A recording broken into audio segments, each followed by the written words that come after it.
Previously on Raider Power, Texas Tech football. Take me through this day. You just talk me through it. What are we looking at? I'm asking as many questions in that meeting room as they are. You know, what'd you see, Seth? What were you thinking here? You know, is that the right type of ball to throw here?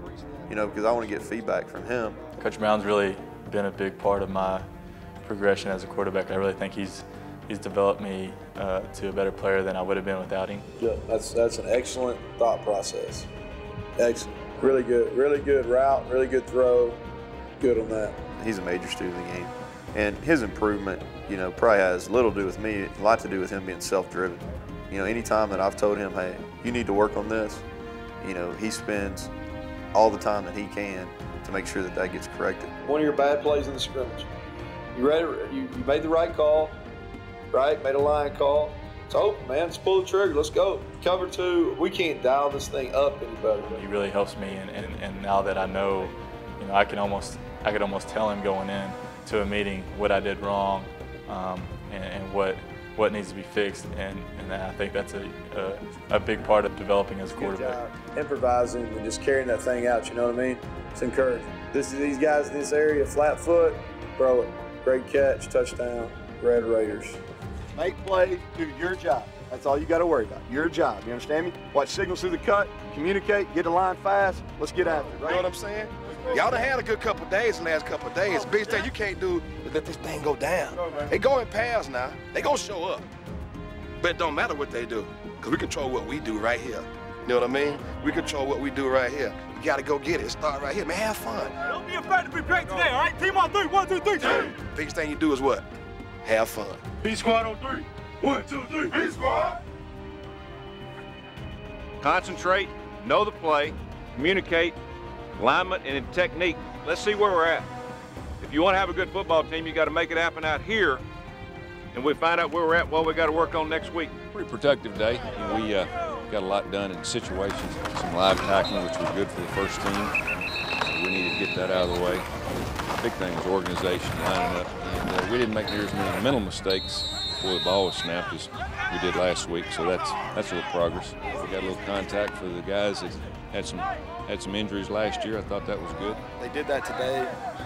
They fell down some, you know, they got tackled some, and that was good. Every day they get more confidence in those knees. Not a bad day. Now you're going to get pretty much a day and a half off other than watching film. We got to get our legs back. We got a full week of work next week, a full week. All right, Seth Daggy, the word is team. Hey, way to compete today. But when we leave this field, we're one, all right? Team on 3. 1, 2, 3. Team. Probably the biggest thing if we're looking at scrimmages is on the mistakes that are made, are we on the same page? Kind of as I'm talking to our players in a position meeting, I'm doing the same thing with our staff saying, hey, tell me what we're coaching right here. Or is this what we want to do? Okay, we've got a mistake. Tell me what he should do. Trying to make sure that we are all on the same page as the staff, saying, hey, this is good, this is not what we want. Hey, we've got a problem here. How are we going to fix this? 13 just needs to stay outside. I've got to really clean that up this week. If I can get that cleaned up, it'll be a lot better, which you'll see his body right there. I want guys that are coaching here at Texas Tech that know football, number one, but also are able to get into a room, communicate with each other, and once everybody is on the same page and everybody believes in the same thing, that they can go out and sell that to your players in terms of practicing in a game. So there's knowledge with all those guys in the room, and especially our full-time coaches. We've got some age there and guys that have been around and have done it and know the best way to do it, and that really helps out because I'm not going to do it all by myself. I'm going to manage it, but the bottom line is we've got to have all of our heads, you know, pulled together so that we all get the best answers.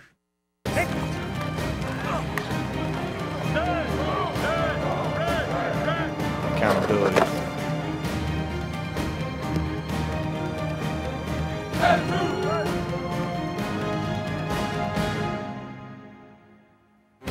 Discipline.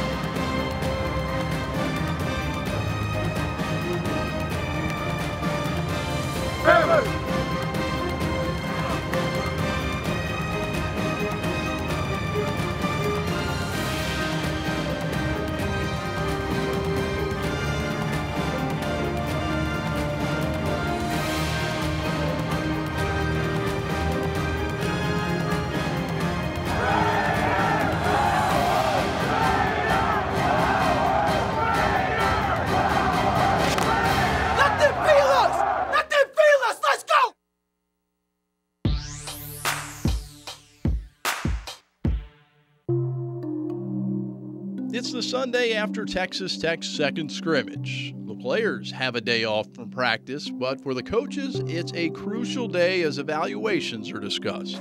What do you think on him? I mean, best Willie or Sam? I've got to work on his at the point of the block and the point of the tackling, but to me, he's got a chance there. So right now you see those three at Sam. But what we do after each scrimmage or each game, every coach grades every individual player that they coach on the field in terms of alignment, technique, effort, and whether they get either a plus or a minus in any of those categories. And then the player gets a grade. It's all written down.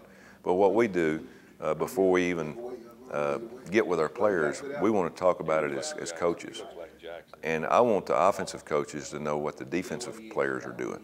And so that's the reason we meet as a staff. Normally, a lot of people just meet as offensive staff, defensive staff. I want our coaches to know on offense if our defense is getting any better, and who's getting better, and what we're better at, and the struggles that we're either having or not having.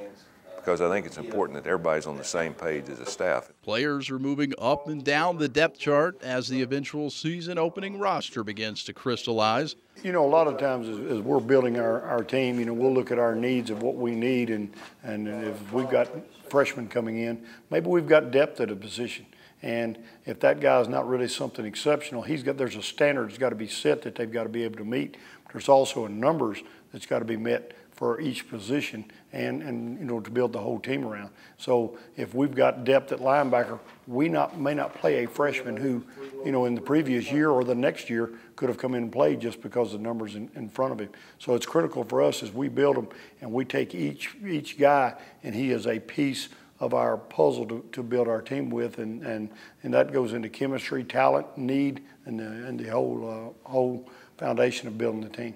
First 2 weeks of camp is a total evaluation period. We want to give all the new guys an opportunity to come in and compete, show us what they can do.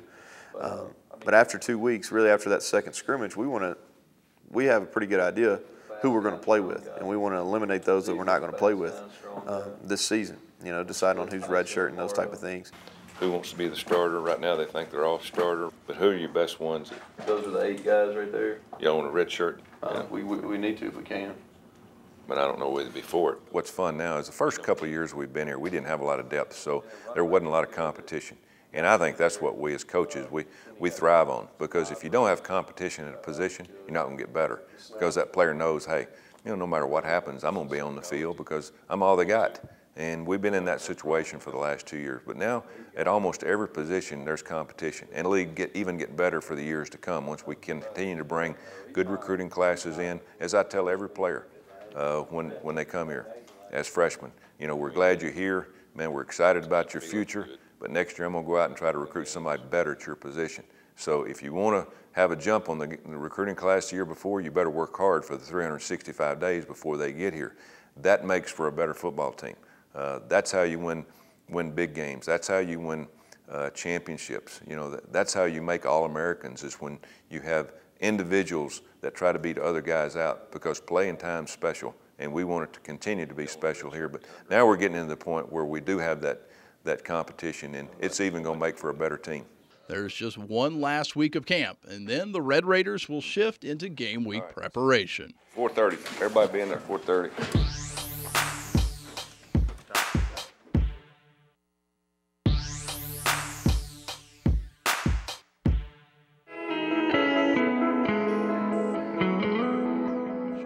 For Neil Brown, the 2012 offense should be his most potent as the Red Raiders offensive coordinator. In his first 2 seasons, the squad has produced over 11,600 yards while averaging 465 yards per contest. Among the bright spots for 2012 are the 4 players named to preseason watch lists. Senior QB Seth Dagey was tabbed for 4 awards, including the Davey O'Brien for the nation's best quarterback.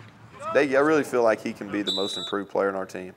He is, he's grown up. You know, he's got more game experience. Nothing's going to happen to him for the first time, you know, this season. And I think he's going to be really fun to watch. I think our fans are really going to enjoy watching him perform. You know, he's a great kid. He's, like I said, he's as hard a worker as you're ever going to find. And I really feel like he's going to have a great senior year. Senior running back Eric Stevens bounced back from a season-ending injury in 2011, to find a spot on the Doak Walker Award watch list as the nation's best back. Eric Stevens, it's tremendous, accolade for him just to be on the preseason watch list, he only played about 4.5 games last year. And I thought he was playing as good as any running back in the country when he got hurt. And I think it's going to be fun. It's going to be interesting. I'm looking forward to the first game just to see how he reacts. I'm excited for him, because it's a long recovery. Watch him go through the process where they have to prehab before the surgery, then they do the surgery, and then just the process of getting back. I don't think he's completely 100% where he was maybe the third quarter A&M game before he got hurt, but he's close. And I think really what he needs is just some on-field success. Senior lineman Adrian Waddle nabbed recognition for both the Lombardi Award and the Outland Trophy. Waddle has grown up so much as a football player and as a person over the last 9 months. Completely different guy. He's absolutely dominated. He dominated in the spring. He dominated during the 3 weeks of fall camp. If he can perform over the course of a 12-game season, 12, 13-game season like he has, in spring practice and in fall camp, he's a kid that will be on an NFL roster at this time next year. And the group is rounded out by Eric Ward. The junior garnered a preseason nod for the Bolitnikoff Award for the nation's leading receiver. Eric Ward, solid. He had a great year for us last year. Got better as the season went on. He tied the school record for catches in our last football game. And he's been our most consistent receiver, in fall camp. I expect him to pick up right where he left off.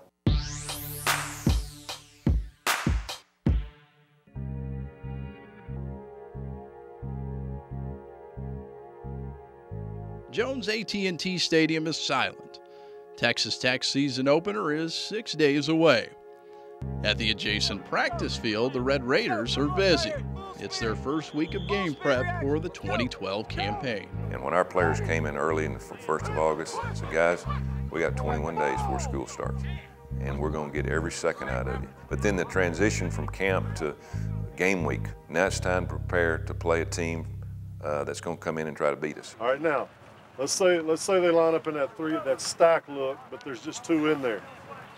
All right, can we figure that out? Because the double team's got a better angle going there than you pulling for here, Alfredo. Does that make sense? The week before game is figuring out what we're going to do, what we're best at, play-wise, formation, personnel-wise. Pick it up. Not a good period right there. Pick it up. Let's go. Let's go. I think it's a different focus because as you go through the different points of football, spring ball to fall camp to during the season, there's an excitement of hey, the next team or something new, and then it starts to wear down. And I think right now, the drudgery of fall camp, beating against each other in the same old, and the conditioning after practice. Toward the end of the fall camp, coaches and players both are getting a little tired, getting tired of going. We're tired of going against our defense. Our defense is tired of going against us.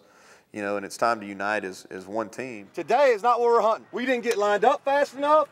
We had too many MAs. Also, you get rejuvenated because there's something. Now there's a carrot there that's dangling in front of you. That's first game. Ours was exactly 6 days away. Okay. It's every group. It's every group, and you got 6 days. 6 days. Okay. Now all this is done for one reason: to play the game. There's only 12 of them in the regular season, and there's only so many plays in that game, and that's the thing that they work 9 months for us to get to the game, and that's the most exciting part. We got one more work day. The rest of it's polish it up and get it going. Fundamentals is what's going to make a difference. DNs, much better today out there. A really good job out there today. It's a process for the coaches, and it's a huge process for the players, because then we want to get into a routine, because routine is very, very important. Tomorrow, you go to class. Get up there, go see your teachers. Sit in the front row, get off on the right foot. Because once school starts, then they have classes, tutors, study halls. There's a lot of other things out there that they're responsible for. We're going to get ready to go for Saturday. Everybody's got to be into it. Remember, you got to switch gears from academics to football. Take care of that. When you get down here, then it's all football. When you leave here, you go to study hall, and it comes to academics again. Watch film. Let's see how good we can be this week. We got to be real good. We got to make sure we come out of the block strong. All right, Deverett Gallington, The word is attitude. Hey, it's finally here, fellas. It's finally here. Attitude on 3. 1, 2, 3. Attitude.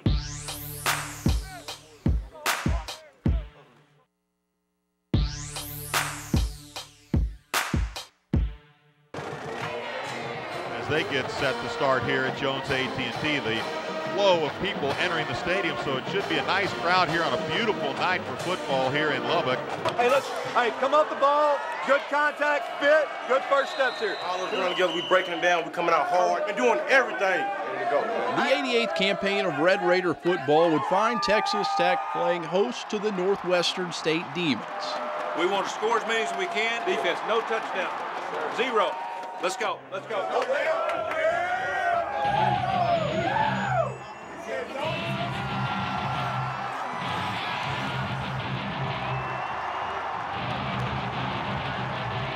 The 2012 season is underway. All right, let's be physical. Go make something happen. Red Raider defense set a stingy tone on the Demons' first series. Go get him. They push it backwards. It'll be no gain on the play and 4th down. Iguavin coming from his linebacker spot just blew the guy up and knocked him out of bounds. The 3-play drive netted just 5 yards. For the night, State averaged under 2 yards per play. Hey, good series, good series, good series. Hey, let's go home. Hey, here we go, Red. On Texas Tech's second series of the contest, Seth Dagey marched them 79 yards as the offense converted 4 third downs on the drive, including this reception by Marcus Kennard for a 14-yard gain. The 16-play drive culminated in Texas Tech's first points of the year. Is that great to see or what? Eric Stevens back from the knee injury. Eric Stevens, that is very, very promising for Eric. The senior's first action since a severe knee injury in October of 2011. That's what we wanted to do. We wanted to get him involved early because it had been a while, and I thought it was important that he got hit early so he would trust that knee a little bit more. 2 things that we wanted to do tonight was establish the run and stop the run, and I think we did that pretty well. There's the band out of the south end zone making some noise in the face of Henderson as he gets the snap now. Pressure's going to get to him as he tried to run the option right. And pulling him down from behind is Delvon Simmons was one of them and Kerry Hyder the other. Yeah, but I thought our D tackles, I really thought Kerry Hyder would play well in this game because he had a great camp, and I think he did have a good day. Was that Mike running with you? Yeah, I was open too. Were you? The Mike wasn't running. That's the only chance you got. You did the right thing. Because Eric was getting bad. He was bumping around there. He finally found a crease. That's expansion. That's why you got to expand. It's a good job. Thought our kids came out, thought we played really good tempo early in the game. Thought we played hard. And that's kind of what our emphasis was going in this game. First and goal from the 2, diamond formation, hand off to Stevens, coming from his right to the left, turns the corner, puts the ball down in the end zone. Touchdown, Red Raiders. Boy, and the Red Raiders make that one look easy. Great to see Eric Stevens back, getting a couple touchdowns.